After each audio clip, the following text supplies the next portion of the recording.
দর্শক, স্বাগত জানাচ্ছি যমুনা টেলিভিশনে। দিনভর এই ত্রয়োদশ জাতীয় সংসদ নির্বাচন নিয়ে আমরা মাঠে ছিলাম। মাঠের সেই চিত্র এখন ফলাফলের অপেক্ষায়। এখানকার মানুষ, বিশেষ করে সিলেট বিভাগের ১৯টি আসনে সবার চোখ রয়েছে এই মুহূর্তে। আমরা ফলাফলের কথা যদি বলে থাকি, এখন এই মুহূর্ত পর্যন্ত কেন্দ্রভিত্তিক যে ফলাফল রয়েছে তার মধ্যে ১৯টি আসনের মধ্যে প্রায় ১৭টিতেই বিএনপি এগিয়ে রয়েছে এবং বিএনপির নেতারা এটাকে তাদের ভূমিদশ বলছে। যদিও চূড়ান্ত যে বেসরকারি ফলাফল জেলা প্রশাসকের কার্যালয় থেকে সেটি এখনও শুরু হয়নি। আপনারা দেখতে পাচ্ছেন এখানে রয়েছে সেই বিষয়গুলো। এখানকার যে জেলা প্রশাসকের যে প্রস্তুতি থাকার দরকার সেটা এখানে রয়েছে। কখন শুরু হবে সেটা এখনো বলা যাচ্ছে না। তার আগে আমরা একটু সারাদিন যে ঘটনাগুলো ঘটেছে, বিশেষ করে সিলেট বিভাগের 4টি জেলায় এই নির্বাচনের পুরো দিনটাতেই তেমন কোনো সহিংসতার ঘটনা ঘটেনি। ছোটোখাটো দু একটি ধাওয়া পাল্টা দেওয়ার ঘটনা ঘটেছে। সব মিলিয়ে অনেকটা শান্তিপূর্ণই ছিল। আমার সহকর্মী নাবিল হোসেন ছিলেন সিলেটের একটি আসনে, আরও কয়েকটি আসন সে ঘুরেছে আজ। আমরা একটু জানতে চাই, নাবিল, দিনভর যে নির্বাচনের পরিবেশ দেখলেন সেটা আসলে কেমন মনে হয়েছে এবারের নির্বাচন? দেখুন, আসলে সাধারণ মানুষ, বিশেষ করে নারী ভোটারদের উপস্থিতি আমরা কেন্দ্রে কেন্দ্রে দেখেছি এবং মানুষ অনেকটা উৎসবমুখর পরিবেশে আসলে ভোট কেন্দ্রে গিয়েছেন এবং সময় যত গিয়েছে ভোট কেন্দ্রে ভোটারের উপস্থিতি ততই বেড়েছে। আমি যে আসনে ছিলাম সেটি খুব তীব্র প্রতিদ্বন্দ্বিতামূলক আমরা আগে থেকেই ধারণা করছিলাম সিলেটের 6 আসন বিয়ানীবাজার গোলাপগঞ্জ নিয়ে। এখনও আসলে ফলাফল হিসেবে সেটি খুব প্রতিযোগিতামূলক একটি আভাস পাওয়া যাচ্ছে। এখন পর্যন্ত আসলে বিএনপি যিনি প্রার্থী তিনি প্রায় 9,000 ভোটে এগিয়ে আছেন, আর 10টির মতো কেন্দ্রের ফল বাকি রয়েছে। এই কেন্দ্রেই ছিলাম আসলে। আমরা দেখেছি যে মানুষ ভোট দিয়েছেন, আগ্রহ করে ভোট দিয়েছেন এবং বড় ধরনের কোনো বিশৃঙ্খলা আমাদের চোখে পড়েনি। নতুন রিন গভীর থেকে পরিষ্কার করে কাপড়কে রাখে নতুনের মতো উজ্জ্বল। নতুন রিন অ্যাডভান্সড পাউডার।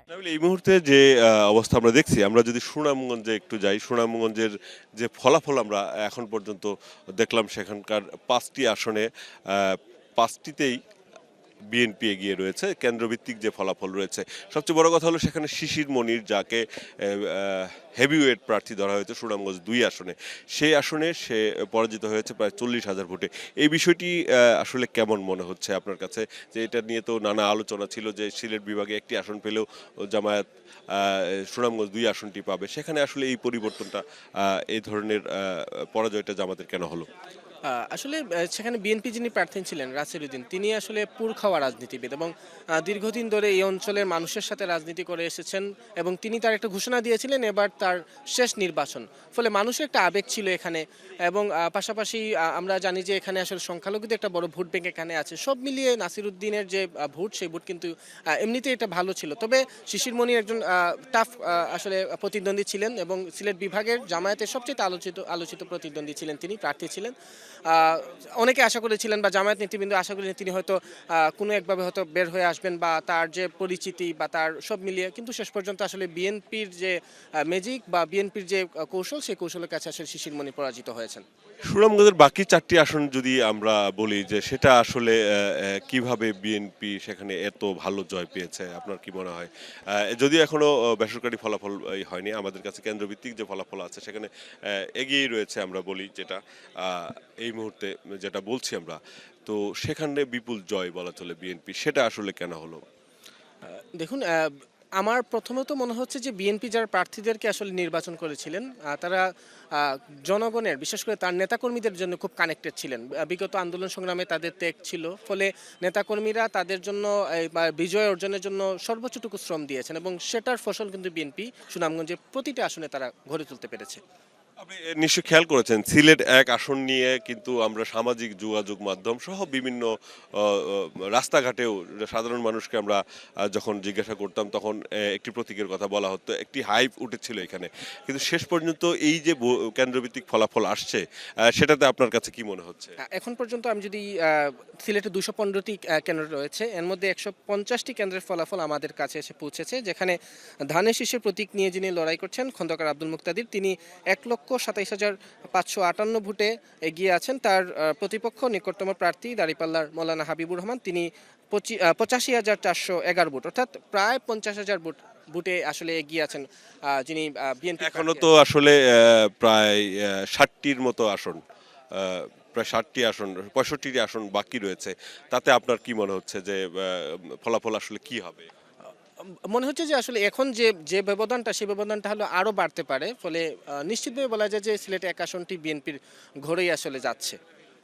একের পর দুই যদি বলেন আপনি, দুইয়ে তাহসিনা রুশদীর লুনা, সেখানে নিখোঁজ বিএনপি নেতা এম ইলিয়াস আলীর স্ত্রী তিনি, সেই আসনেও তো আমরা প্রতিদ্বন্দ্বিতা আশা করেছিলাম এই নির্বাচনের এর প্রচারণার কালীন সময়ে, সেখানেও বিপুল ভোটে এগিয়ে রয়েছেন লুনা।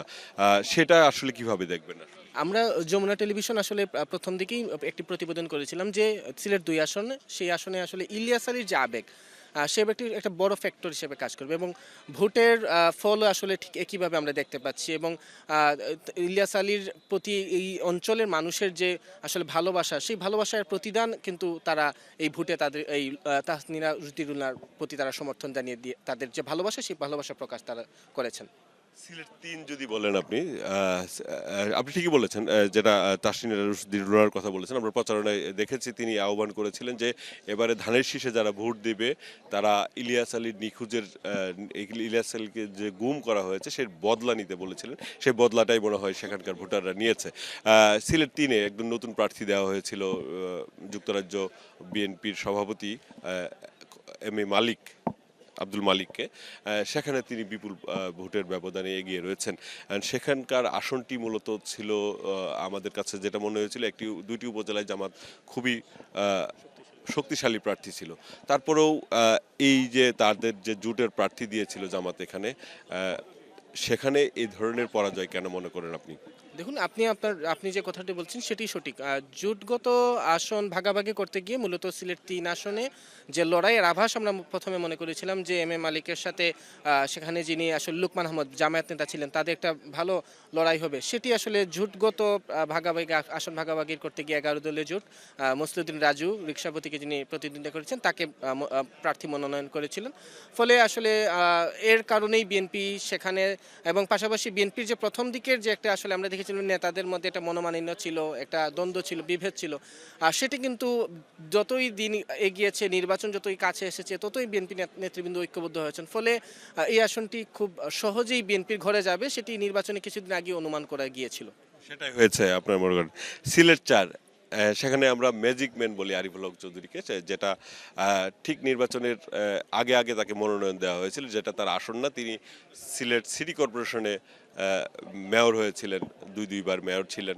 এবং সেখানে একজন নতুন মানুষ গিয়ে সেখানে যে ভোটের হিসাব আমরা দেখছি, সেটা আসলে কিভাবে ব্যাখ্যা করবেন?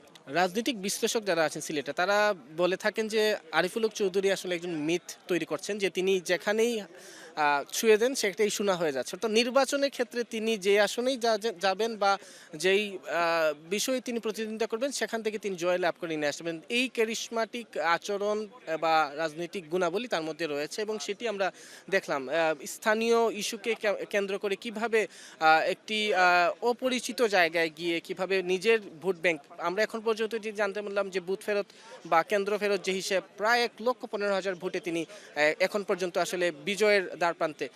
এত ভোটে জয় হয়ে আসা, এটি শুধুমাত্র আরিফুল হক চৌধুরীর পক্ষে সম্ভবত সম্ভব। আপনার সাথে আমি আরো কথা বলবো, তার আগে আমরা একটু কথা বলে নিতে চাই। বেশি দর্শক শুনছিলেন যে আমরা বেশ কিছু আসনের ব্যাখ্যা, এই যে পরাজয় হয়েছে, বিএনপির যে জয় হয়েছে, সেই বিষয়গুলো নিয়ে ব্যাখ্যা করছিলাম। একটি বিষয় বলে রাখি যে এই সিলেট অঞ্চলের, বিশেষ করে সিলেট 1 আসন এবং এর আশেপাশের আসনগুলোতে আজ কিন্তু তেমন কোনো ধরনের হট্টগোল হয়নি। এর মূল কারণটি ছিল আসলে মূলত যে রাজনৈতিক সম্প্রীতি, সেটা সিলেট অঞ্চলে রয়েছে এবং সেটা আবারও প্রমাণ হয়েছে। আমরা সারাদিনে কোথাও এ ধরনের কোনো অপ্রীতিকর ঘটনা দেখিনি। আরেকটি বিষয় বলে রাখি যে ফলাফল এখন পর্যন্ত কিন্তু যারা বিজয়ী হয়েছেন এবং যারা মূলত পিছিয়ে রয়েছেন, তারা কিন্তু এখন পর্যন্ত তাদের কোনো প্রতিক্রিয়া জানাননি। আমরা হয়তো প্রতিক্রিয়া জানবো। তার আগে যদি বলে রাখি যে এছাড়া সিলেটের আরও একটি আসন রয়েছে, সিলেট 5, সেখানে কিন্তু বিএনপি তাদের যে ভোট ব্যাংক ছিল সেটা তারা প্রমাণ করতে পারেনি। যদিও সেখানে বলা চলে যে সেখানে বিএনপির যিনি বিদ্রোহী প্রার্থী ছিলেন তিনি বিপুল পরিমাণ ভোট পেয়েছেন এবং বিএনপি সেই আসনটি যাকে দিয়েছিল তাদের শরিক দলকে, সেই শরিক দলের যে প্রার্থী এবং দুই প্রার্থীর যে ভোটের হিসাব তার চেয়ে অনেক কম ভোটে বিজয়ী হয়েছে দেয়ালঘড়ি 11 দলীয় জোট, জামায়াতের যে জোট রয়েছে সেই জোটের প্রার্থী সেখানে বিজয়ী হতে যাচ্ছে এবং সেটা এখন আনুষ্ঠানিক ঘোষণার ব্যাপার মাত্র। তবে সেখানকার যে পরিস্থিতি তৈরি হয়েছে সেটা নিয়ে হয়তো বিএনপি এবং 11 দলীয় জোটের যে প্রার্থী ছিল সেই দলের মধ্যে নানা সমীকরণ শুরু হবে, নানা বিষয় নিয়ে তারা হয়তো নিজেদের মধ্যেই আলোচনা করবেন। কারণ সেখানে যিনি প্রার্থী ছিলেন সে ছাত্রনেতা ছিলেন, ছাত্রদল থেকে এসেছিলেন এবং বিএনপিতে ছিলেন। সেক্ষেত্রে যেটা মনে হয়েছে যে সেখানে মনোনয়নে আসলে বেশ কিছু বিষয় ছিল, যদিও শরিক দলকে মনোনয়ন দেওয়ার কারণে তারা হয়তো এই বাকি যে 5টি আসনে সেখানে শরিক দলরা বিএনপির পক্ষে কাজ করেছে এবং সে কারণে সেটা তাদের পক্ষে সম্ভব হয়েছে এই বাকি আসনগুলোতে বিজয়ী হওয়ার এবং সেখানে শরিক দলকে সহায়তা করার যে চেষ্টা করার দরকার ছিল বিএনপির পক্ষ থেকে, সেটা কিন্তু আসলে কিছুটা ভাগ হয়ে গিয়েছিল যেহেতু বিএনপির একজন বিদ্রোহী প্রার্থী সেখানে ছিলেন। সে কারণে ভোটের ব্যবধান যদি বিএনপির বিদ্রোহী প্রার্থী এবং জোটের প্রার্থীর সাথে মেলানো যায় সেক্ষেত্রে জামায়াত জোটের প্রার্থী অনেক কম ভোটেই সেখানে বিজয়ী হতে যাচ্ছেন। সেটা আসলে এখন মাত্র ঘোষণার বিষয়, কারণ যে ব্যবধান রয়েছে তাতে করে পোস্টাল ব্যালট গণনা শেষ হয়ে গেলে যে ব্যবধান থাকবে তাতে করে তিনি বিজয়ী হতে যাচ্ছেন এটা প্রায় নিশ্চিত। এবং সিলেট 6 আসন যদি বলি আমি, সেখানে নাবিল বলছিলেন যে সেই আসনে এখনো হাড্ডাহাড্ডি বলা চলে, খুব কম ব্যবধানে বিএনপির যিনি প্রার্থী রয়েছেন তিনি জেলা বিএনপির সাধারণ সম্পাদক, তিনি জয়ী হবেন। এর পাশাপাশি আমরা যদি মৌলভীবাজারের এলাকায় দেখি, মৌলভীবাজারে কিন্তু বিএনপি বেশ সুবিধাজনক অবস্থানে রয়েছেন। 4টি আসন রয়েছে সেখানে, সে 4টি আসনের মধ্যে 3টিতেই এখন পর্যন্ত এগিয়ে রয়েছেন, একটিতে তীব্র প্রতিদ্বন্দ্বিতা হচ্ছে, সেটা হচ্ছে মৌলভীবাজার 1। এছাড়া হবিগঞ্জের যে 4টি আসন রয়েছে সবগুলিতেই কিন্তু বিএনপির যারা প্রার্থী রয়েছেন তারা এগিয়ে রয়েছেন এবং আনুষ্ঠানিক ঘোষণার পরই মূলত সে বিষয়টি নিয়ে জানা যাবে। আমরা একটু নাবিলের সাথে আরও একটু কথা বলতে চাই। নাবিল, যেটা বলছিলাম যে মৌলভীবাজারের যে আসনগুলো আমরা দেখলাম সেখানে জামায়াতের যিনি আমির তার এলাকা রয়েছে কুলাউড়ায়, সেখানেও যে প্রতিদ্বন্দ্বিতা হচ্ছে সেটা আসলে কিভাবে দেখবেন? দেখুন, আসলে মৌলভীবাজার যে অঞ্চলটি সেটি সবসময় একটা বলা যায় যে লিবারেলদের একটা ঘাঁটি থাকে আর কি সবসময়, এবং চা শ্রমিক অধ্যুষিত সব মিলিয়ে এখানে যারা বিএনপি বা আওয়ামী লীগ তাদের ভোট ব্যাংক আলাদা, রিজার্ভ একটা ভোট ব্যাংক থাকে। ফলে বিএনপি আওয়ামী লীগের যেই প্রার্থী সেখানে মনোনীত হন না কেন তিনি আলাদা একটা সুবিধা পেয়ে থাকেন তার ভোট ব্যাংকের কারণে। নাবিল থাকেন আমাদের সাথে, আমরা আরিফুল হক চৌধুরীকে পেয়ে গেছি। আপনাকে অভিনন্দন। আমিও আপনার মাধ্যমে দেশবাসী সহ সবার কাছে আমি কৃতজ্ঞতা জানাই। তাদের বিশেষ করে 4 আসনের জনতা গোয়েনঘাট কোম্পানিগঞ্জবাসী দেশে এবং বিদেশে যারা বসবাস করছেন তার সবার প্রতি আমি চিরকৃতজ্ঞ। এই যে বিজয় সেটা আসলে আপনাকে ম্যাজিক ম্যান বলা হয়, ভোটের রাজা বলা হয়, সে কারণেই এই বিজয় কিনা না এই এলাকার মানুষ আপনাকে বিশ্বাস করে ভোট দিয়েছে? আমাকে গোটা সিলেটবাসী তাদের স্নেহ মমতা দিয়ে আবদ্ধ করেছে। আমাকে এই পর্যায়ে নিয়ে আসার জন্য যেমন আমার নগরবাসী, দেশে বিদেশে প্রবাসী ভাই বোন আছেন, তারা আমাকে দুইবার এখানে মেয়র নির্বাচিত করেছেন, একবার কাউন্সিলর নির্বাচিত করেছেন। তাদের সেই ভালোবাসা, তাদের সেই সহযোগিতা নিয়ে সুতোর উল্টা থেকেও আমি যেটুকু কাজ করতে পেরেছি সেই কাজের দৃশ্যমান কিছু কাজ দেখে আজকে জনতা গোয়েনঘাট কোম্পানিগঞ্জ এর নাগরিকরা ধর্ম বর্ণ নির্বিশেষে সবাই একটা আস্থা বা তাদের একটা বিশ্বাস যে আমাকে ভোট দিলে আমি তাদের জন্য কাজ করব। তা আমারও তাদের যে স্পিরিট, তাদের যে অল্প সময় তাদের যে আস্থা, আমি এটার জন্য মহান রাব্বুল আলামিনের কাছেই আমি সাহায্য চাই। আমার শরীরটা সুস্থ থাকতো আর আমি যেন মৃত্যুর আগ পর্যন্ত আমি এই সিলেটের জন্য কাজ করে যাব। আর এখন যেহেতু আমার বিশ্বাস জনাব তারেক রহমানের নেতৃত্বে বাংলাদেশের নতুন সরকার গঠন করবে, আমরা সিলেট বিভাগের ম্যাক্সিমাম বলা যায় আমাদের সংসদ সদস্য, তারা অনেকেরই বড়, অনেকেরই অনেকে আছে আমারও বড়।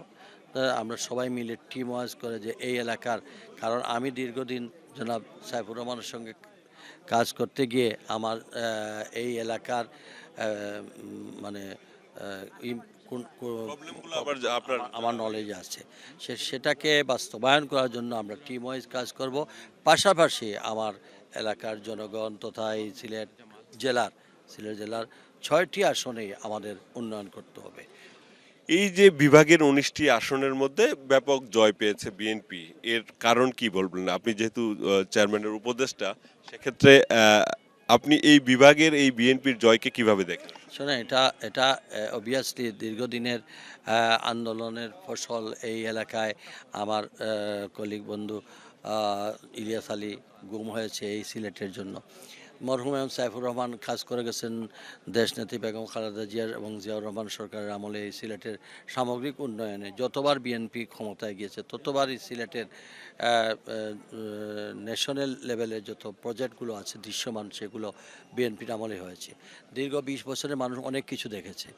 মানুষ যখন দেখেছে আবার বিএনপি আসতেছে, মানুষের একটা বিশ্বাস যে সিলেটের জনগণ তাদের সেই বিশ্বাসের উপর থেকে তারা আমাদের উপর আস্থা রেখেছেন। এবং আমাদের পার্টির চেয়ারম্যান জনাব তারেক রহমান সেদিন আলিয়া মাদ্রাসা মাঠে এসে যে প্রতিশ্রুতি দিয়েছেন সিলেটের এবং তিনি এক পর্যায়ে বলেছেন আমি হাফ সিলেটি, তাতেই মানুষের একটা ফিলিংস আছে যে অন্ততপক্ষে সিলেটের এই মানে দীর্ঘদিনের যে আমাদের বঞ্চিত সিলেটের এই উন্নয়নে বিরাট একটা ভূমিকা রাখতে পারেন জনাব তারেক রহমান প্রধানমন্ত্রী হলে। আর আমরা বিএনপিকে যদি ওনার হাতকে শক্তিশালী করে দেই তাহলে এলাকার উন্নয়ন হবে। তাই একটা বিষয় আমরা দেখলাম যে সিলেট বিভাগের মধ্যেই এই যে শান্তিপূর্ণ, সারা দেশে শান্তিপূর্ণ হয়েছে, সিলেটে আসলে কখনোই এই ধরনের সংঘাতময় ঘটনা কখনোই ঘটেনি, এবারও ঘটেনি। এই বিষয়টা আসলে কি রাজনৈতিক সম্প্রীতির কারণে হয়েছে কিনা? এই সিলেট অঞ্চলের যে সম্প্রীতি আছে, সম্প্রীতির কারণে হয়েছে? দেখেন, বাংলাদেশের অন্যান্য এলাকা আর সিলেটের রাজনৈতিক যে সম্প্রীতি এটা ভিন্ন।